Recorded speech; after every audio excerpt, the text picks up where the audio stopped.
जो धर्म की परिभाषा है वो धीरे धीरे व्यापारिक रूप लेते जा रही है। इसीलिए हमने एक स्लोगन बनाया, जिसका जितना बड़ा पांडाल वो उतना बड़ा चांडाल। पूरे देश में होड़ मची हुई थी गंगा स्नान की। आस्था की डुबकी नहीं थी, सेल्फी की डुबकी। हमारा एक दूसरे से मिलना ही संगम है, और हम दोनों लोग मिलकर जो मंथन कर रहे हैं वही कुंभ है। किसी ना किसी मोड़ पे अगर हमारा कहीं लिखा हुआ है कि हमें आपसे मिलना है, तो वो मुलाकात कुंभ में ही होती है। यहाँ पर लोग मिलते भी हैं और बिछड़ते भी हैं। ना मैं कुछ लेकर यहाँ आया था, ना कुछ लेकर जा रहा हूँ, ना कुछ मैं देकर जा रहा हूँ। और मैं क्या लेकर जा रहा हूँ और क्या देकर जा रहा हूँ, ये मेरे बस का नहीं है जानना। सारे कार्यों को छोड़कर कुंभ मेले में आकर यहाँ पर बाकायदा 2.5 महीने रहना, घर द्वार सब छोड़ देना और सेवा में समर्पित हो जाना, ये बहुत बड़े सौभाग्य की बात और बहुत खुशी की बात है। कुंभ लगाना और कुंभ को समापन करना, ये ना मेरे बस की बात है, ना सरकार के बस की बात है, सब गंगा मैया की कृपा है। जिस साल चाहती हैं 2 धारा बढ़ जाती हैं, और इस साल देखिए माई कृपा 1 धारा में आ गई कि आओ बच्चों, तुम्हारे लिए पूरा मैदान मैंने छोड़ दिया। कहीं ना कहीं प्रकृति का भी पूरा सहयोग है कि आप लोग धर्म कर्म में पूरे विश्व को जोड़ना चाहिए। कहीं ना कहीं अध्यात्म में पूरे विश्व को वो ढकेलना चाह रही है। जब मैंने गंगा को माँ मान लिया, वो अशुद्ध कैसे हो सकती है? आप आस्था की डुबकी यहाँ लगाने आए हो, आप एनजीटी और आप सरकार की डुबकी यहाँ नहीं लगा रहे हो। एज ए एक्सपर्ट आप गंगा जी में नहीं लगा रहे हो डुबकी। कई सारे IAS ऑफिसर्स का एडवाइज़र रह चुका हूँ, रिसेंटली भी था, लेकिन गुरु की सेवा के लिए वो काम धाम छोड़ दिया। सहजता से, सरलता से सेवा में लग जाओ। जो काम आपको करना हो, जो मन करे, वो पूर्णतः 100% दे दो उस काम में आप, विदाउट एक्सपेक्टिंग एनी रिजल्ट। यही सबसे बड़ा अध्यात्म है। आपके अपने लिए, एकदम सिर्फ अपने लिए, ये महापर्व क्या है? मेरे हिसाब से कुंभ महापर्व पूर्णतः सेवा को समर्पित है। देश विदेश से आए हुए भगवान स्वरूप सभी मनुष्यों की सेवा ही हमारा परम सौभाग्य है, और यही कुंभ है। न जाने 500 करोड़ अभी धरती पे लोग रह रहे हैं। 500 करोड़ लोगों में ऐसी क्या हमारी और आपकी, ज़रूर आपका और हमारा पिछले जन्म में संबंध रहा होगा, तभी इस जन्म में हम आप 500 करोड़ लोगों में एक दूसरे से मिल रहे हैं। हमारा एक दूसरे से मिलना ही संगम है, और हम दोनों लोग मिलकर जो मंथन कर रहे हैं वही कुंभ है। जब मंथन हम करते हैं तो जीवन को नई दिशा मिलती है, जीवन जीने को नई ऊर्जा मिलती है, और ये एहसास होता है कि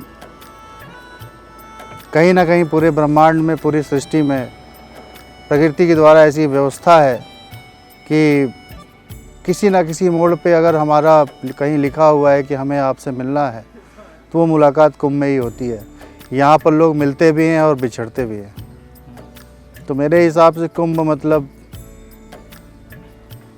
एक दूसरे से मिलना और मंथन करना, यही कुंभ है, और दोनों एक दूसरे से मिलना संगम है।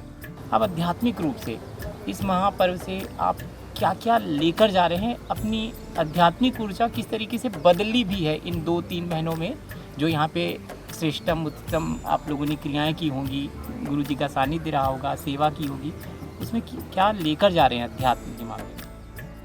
ना मैं कुछ लेकर यहाँ आया था, ना कुछ लेकर जा रहा हूँ, ना कुछ मैं देकर जा रहा हूँ।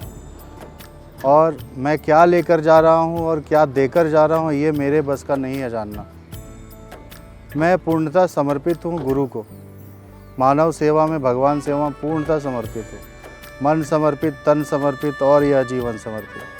चाहता हूँ गुरु के चरणों में कुछ और भी दूँ। तो क्या ऊर्जा आ रही है वो तो मेरा आईना आप बताओगे कि ब्रजेश भाई 2 महीने पहले आप ऐसे थे और अब आप कुंभ से आए हो, तो आप में ये परिवर्तन आया है। तो जो ऊर्जाएं अगर परिवर्तित हो रही है या दिख रही है, वो हमारा जो कार्य करने की शैली है, बात करने की शैली है, या जीवन दिनचर्या है, या जीवन हम किस तरह से जी रहे थे और जीवन अब किस तरह से जी रहे हैं, इन सारी चीज़ों में जब बदलाव दिखता है, हमें स्वयं दिखता है या दूसरों को दिखता है, उसी को कह सकते हैं कि कुछ ऊर्जा हम लेकर जा रहे हैं। एक अवलोकन बताइए ना, आप कैसे इस पूरे महाकुंभ को समाप्त करते हैं? आप यहाँ लोग आए, लेकिन अगर पूरा एक हवाई जहाज में बैठ के आप हमको, एक प्रयागराजी होने के नाते, हमारे लिए बहुत बड़े सौभाग्य की बात है कि तीर्थों के राजा प्रयागराज में हमारा जन्म हुआ, और हमें कहीं ना कहीं ईश्वरीय शक्ति भी प्राप्त है, ईश्वरीय असीम कृपा भी प्राप्त है कि सारे कार्यों को छोड़कर कुंभ मेले में आकर यहाँ पर बाकायदा 2.5 महीने रहना, घर द्वार सब छोड़ देना और सेवा में समर्पित हो जाना, ये बहुत बड़े सौभाग्य की बात और बहुत खुशी की बात है। जहाँ तक शहर की बात है, शहर में रह रहे लोगों की बात है, प्रयागराज के निवासियों की बात है, प्रयागराज के प्रत्येक निवासी को बहुत ही गर्व होता है कि और बड़े गर्व से वो कहीं भी जाता है प्रदेश के बाहर, देश विदेश पे। तो मैं वहाँ से आया हूँ जहाँ पे कुंभ होता है। तो कुंभ मेले का आयोजन से लेकर समापन तक पूरे प्रयागराज के प्रत्येक वासियों का पूर्णतः सरकार को, प्रत्येक मनुष्य को सहयोग रहता है। और हर तमाम गली मोहल्लों में आप देख सकते हैं, जब मौनी अमावस्या को प्रयागराज में 8 से 10 करोड़ लोग आ गए तो पूरे प्रयागराज के हर मोहल्ले में लोगों ने भंडारा आयोजन किया। जो भी व्यक्तियों से जो भी हो सकता है उन्होंने वहाँ पर सबकी सेवाएं की और आज भी लोग बहुत ही खुश हैं। और अब दुख वाले प्रेशर में जा रहे हैं सब, क्योंकि करीब 2 महीने तक पूरे प्रयागराज में चहल पहल मची हुई थी, कहीं जगह नहीं थी। सब लोगों के दिमाग में रहता था कि यार मुझे वहाँ जाना है, मैं कैसे जाऊँगा, कौन सा रूट बनाऊँगा। तो कहीं ना कहीं एक चहल पहल प्रयागराज से अब धीरे धीरे समाप्त होती दिख रही है। लेकिन मैं एक शब्द में ये कहना चाहूँगा कि ये हमारे लिए और पूरे प्रयागराज के लिए बहुत बड़े सौभाग्य की बात है कि हम इस धरा पे बैठे हैं आपके साथ और आपके साथ बात कर रहे हैं। गंगा माई की बहुत बड़ी कृपा है और कुंभ लगाना और कुंभ को समापन करना ये ना मेरे बस की बात है, ना सरकार के बस की बात है, सब गंगा मैया की कृपा है। और कृपा ऐसी है कि जैसे ही ये मेला समाप्त होगा, गंगा मैया आएंगी, जहाँ पर हम बैठे हैं यहाँ 50 फीट पानी हो जाएगा। और जैसे ही गंगा मैया यहाँ पे कम हो जाएंगी, वैसे ही कुंभ मेला आ जाएगा। ये सीधे सीधे गंगा मैया की पूरी कृपा है। जिस साल चाहती हैं 2 धारा बढ़ जाती हैं, और इस साल देखिए माई कृपा 1 धारा में आ गई कि आओ बच्चों, तुम्हारे लिए पूरा मैदान मैंने छोड़ दिया। कहीं ना कहीं प्रकृति का भी पूरा सहयोग है कि आप लोग धर्म कर्म में पूरे विश्व को जोड़ना चाहिए। कहीं ना कहीं अध्यात्म में पूरे विश्व को वो ढकेलना चाह रही है। माँ गंगा के जल के शुद्धि और शुद्धिकरण को लेकर खूब बात होती है। लोग आस्था तो है, उनको स्नान करते हैं, किसी को कोई तकलीफ तो हुई नहीं। अगर ऐसा होता तो 65 करोड़ लोग अस्पताल में ही पड़े होते। मेरी और आपकी कोई हैसियत नहीं है कि गंगा माँ के पानी को हाथ में लेके हम तय कर दें कि वो अशुद्ध है अशुद्ध है। जब मैंने गंगा को माँ मान लिया, वो अशुद्ध कैसे हो सकती है? आप आस्था की डुबकी यहाँ लगाने आए हो, आप एनजीटी और आप सरकार की डुबकी यहाँ नहीं लगा रहे हो। एज ए एक्सपर्ट आप गंगा जी में नहीं लगा रहे हो डुबकी, आप आस्था की डुबकी लगा रहे हो। वो किस बात की? कि कुंभ है। कुंभ में क्या है? मकर संक्रांति है। मकर संक्रांति का अर्थ होता है जब सूर्य मकर राशि में गोचर होता है, तब मकर संक्रांति होती है। मकर संक्रांति में स्नान का अपना ही एक आस्था का योग है, धार्मिक योग है, ग्रह नक्षत्रों का योग है। तो उस योग के सामने सारी चीज़ें परे हैं। और उसका सबसे बड़ा उदाहरण है, लगभग पूरा देश जान रहा है कि मान लीजिए आपने मीडिया में सर्कुलेट कर दिया कि गंगा जी का पानी नहाने योग्य नहीं है, पीने योग्य नहीं है। मैंने अपनी आंखों से देखा है, हजारों लोग उसका आचमन कर रहे हैं। कहीं ना कहीं आपके ज्ञान के ऊपर आस्था भारी है।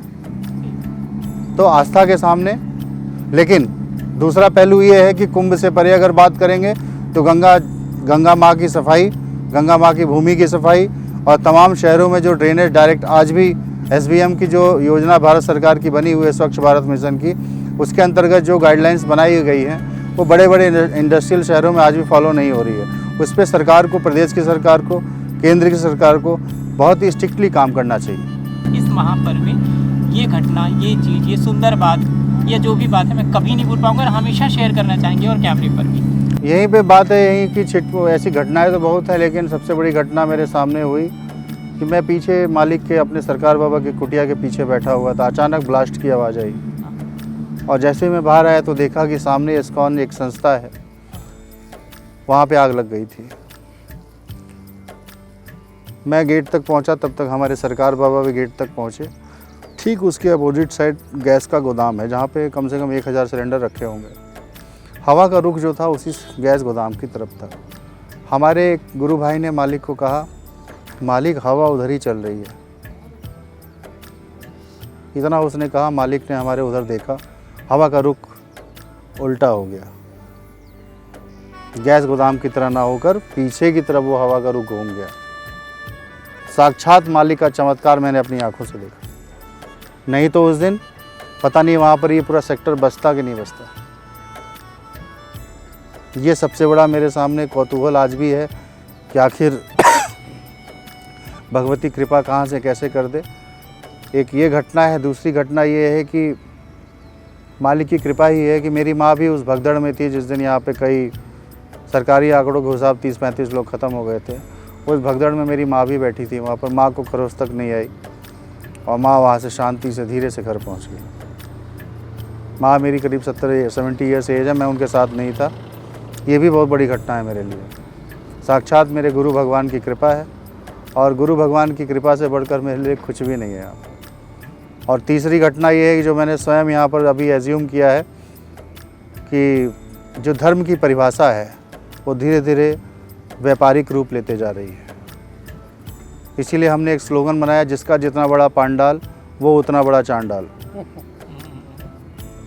तो कहीं ना कहीं आप धर्म यहाँ करने आए हो या व्यापार करने आए हो, आप स्वयं को भगवान बना कर क्या दिखाना चाह रहे हो? जब आप स्वयं ही भगवान हो तो आप यहाँ क्यों बैठे हो भाई? लोगों की भावनाओं से क्यों खिलवाड़ कर रहे हो? क्यों धनार्जन कर रहे हो? क्यों नहीं सेवा कर रहे हो? सेवा करवा रहे हो, कर नहीं रहे हो, ना करना सिखा रहे हो। तो पूरे कुंभ में हमें बहुत कष्ट होता है और आप बिलीव नहीं करेंगे, मैं अपने आश्रम को छोड़कर पूरे कुंभ मेले में शायद ही किसी आश्रम में गया हूँ किसी का दर्शन करने या किसी से मिलने। इच्छा ही नहीं होती है। हर जगह देख रहा हूँ व्यापार हो रहा है, धंधा हो रहा है। आपको मिलने के लिए सिस्टम, आपको वहाँ पे लिंकेजेस निकालने पड़ रहे हैं। जैसे आप प्रधानमंत्री नरेंद्र मोदी से मिलने जा रहे हैं। संत का मतलब ये है कि जो आसानी से आपको सहज और सरलता से प्राप्त हो जाए, जो आपको दर्शन दे दे, आप उससे मिल लो, वही तो संत है। आप यहाँ पे प्रोटोकॉल बनाने आए हो कि आम जनमानस को आप ज्ञान देने आए हो, जीने की राह दिखाने आए हो? तो ये कुंभ मेले में बहुत मिसिंग था, जो मेरे लिए बहुत दुखद रहा। संतों को, साधु संतों को कम से कम यहाँ पर आए हैं, आम जनमानस को मिलना चाहिए, उन लोगों को कुछ सिखाना चाहिए।